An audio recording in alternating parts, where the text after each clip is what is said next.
Today, we are witnessing a terrifying turning point in modern history, the first direct naval engagement between the United States and the Russian Federation. In the late hours of last night, the silence of the North Atlantic was shattered by an exchange of fire that has left a Russian-guided missile destroyer at the bottom of the ocean and the world on the brink of nuclear war.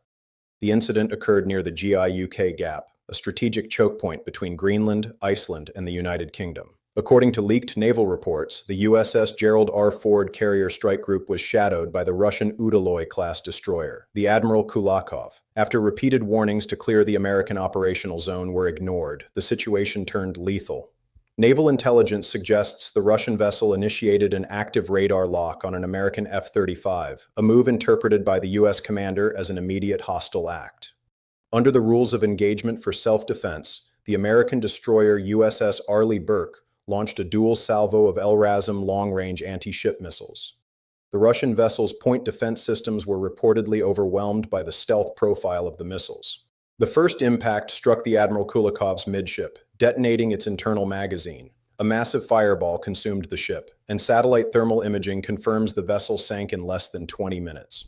While search and rescue operations are technically underway, the frigid waters and the scale of the explosion suggest there are no survivors.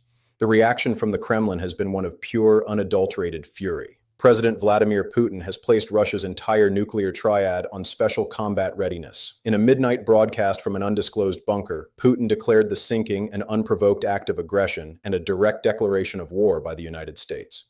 He has warned that the Russian Navy has been ordered to engage any NATO vessel in international waters, and that Moscow reserves the right to use all available means to protect its national honor. In Washington, the atmosphere is equally tense. President Trump addressed the nation from the Oval Office, refusing to apologize. He stated that the United States will not be bullied on the high seas, and that, if you point a gun at an American sailor, we will pull the trigger first.